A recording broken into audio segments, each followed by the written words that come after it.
take us through, some of the metrics, like when you look today over when you started, what are some of the things, and maybe a metric in the right number, but just community involvement, morale among staff, if there is an academic element, what's grown, what's transformed in your time there that you want to highlight? So I'll try to hit on several areas. I will say finances, since that was such a big issue. I am proud to say so when we went through our financial difficulties, it was an anomaly, right? We were having issues. There were no other districts that were broke and couldn't make payroll. That was a Crosby ISD issue. But then after COVID, a couple of years after COVID, districts started struggling financially because their students didn't return. Right. So their enrollment was declining. The federal funds that we received after COVID discontinued, right? And so right now in Texas, the last I heard, I think it was 80% of districts in the state of Texas have deficit budgets. They're not bringing in enough revenue to cover the expenses. We, last year and this year, well, ever since I've been here, but we have a balanced budget. So not only have we rebounded from our challenges, we didn't fall prey or fall behind from all of the COVID issues like the majority of other districts did. So not only did we recover, we're doing very well. We're very conservative. I don't spend more than we bring in. We're very, very, very cognizant of what we can and can't do, and we don't push the envelope.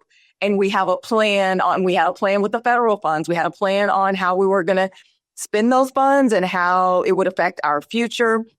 And so I'm really proud that we're part of that 20% that has a balanced budget. That's something to be proud of. Academically, we, like I said, new tests, new accountability. We had a dip. And I will say the first year we implemented 4-day, we had a dip in academics. That's a significant change. You've done school a certain way forever. And you're changing that, right? And there are growing pains to it. And we dipped that year. But I am proud to say that we have rebounded, and academically, we are in a much better place than we were 2 years ago. And so that's phenomenal. Our teachers, we are able to find teachers. We have 0 uncertified teachers in our district.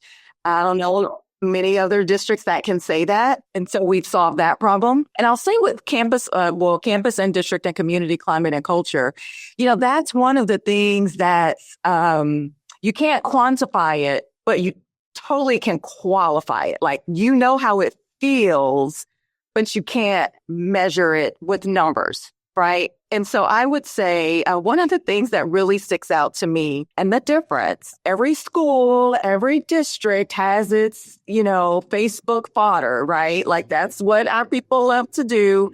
And you get slammed on there all the time. And I've watched from the beginning when it was just like 98% slam, right? Mm. And now we're at a point where when they come and they start going, others defend. Oh, wow. Yeah. Others say, come on, really? Is that really what we're going to say? And so that has been amazing. And that's kind of how I quantify it a bit, in that they're not all jumping, right? And there are a whole lot who are coming to our defense. And those who are coming to our defense are fair. When we're wrong, they call us out, and they should.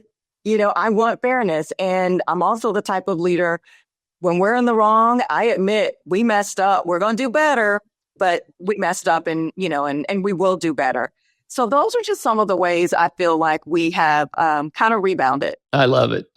Yeah. I think, one measure, and, Paula, I think one of the reasons that so many districts are having financial issues is they're losing large numbers of students. We are seeing that campuses and districts that build the right kind of culture, that are transparent, that really invest in creating, it sounds odd to say it this way, but an attractive product, right? Great service, great product, great support. Their numbers are increasing, right? And as people have alternatives to look for, it does create this need to be service oriented, not at the expense of academic outcomes, But I think that, to say that how does the community feel? Well, they show their support by sending their children to your school. So, wow, really outstanding.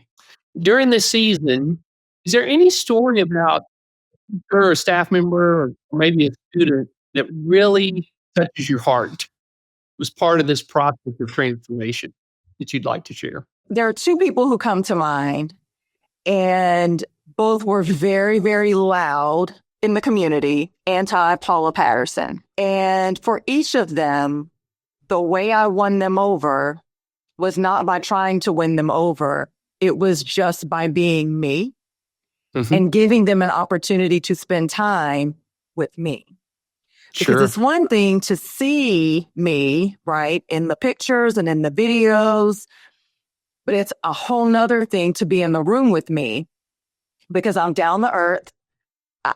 I shoot it straight. I am who I am. And with both of them, that's exactly what happened. So I met with each of them, and one was my first year before I even became superintendent. Okay. So in Texas, you're named lone finalist and you have 21 days. It was in the lone finalist period. Okay. So I wasn't even superintendent yet, but I was lone finalist, and And you were taking shots already. Yeah. Major. That's hard. So that was the beginning. And one was just last year. Okay. And in both of the cases, I invited the gentleman to meet with me, and we just talked. Sure. And both of them, both cases, year 1 and year 4, it was the same response. In the middle of us talking, they would say, "You're not who I thought you were. You really do care about kids. You really have a heart. You have my support. You have my full support. I am not going to bash you anymore. I see you for who you are." So all I did was gave them time to have a conversation.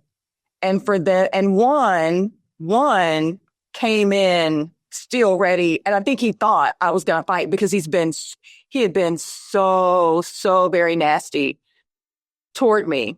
Right. And he even commented, "I know you hate me." And I was like, "No, I don't. And I'm glad you came in because, let's talk it out. Let's talk these things out."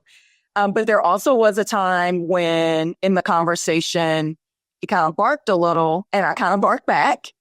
So he got to see the hard side, but also the loving and, like I can be both, but you're not going to walk over me.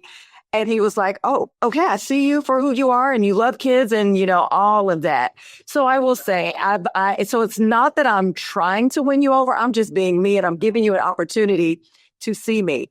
There is one community member, lovely, lovely older woman. And she says, "If only everyone could sit and have coffee with you. If only they could just see and hear your heart, because when we're with you, we feel it. It's just hard to convey that to 30,000 people in the community." Right. And so in those hard cases, I remember what she says. And I reach out to the person, "Hey, come and meet with me. Let's have a conversation."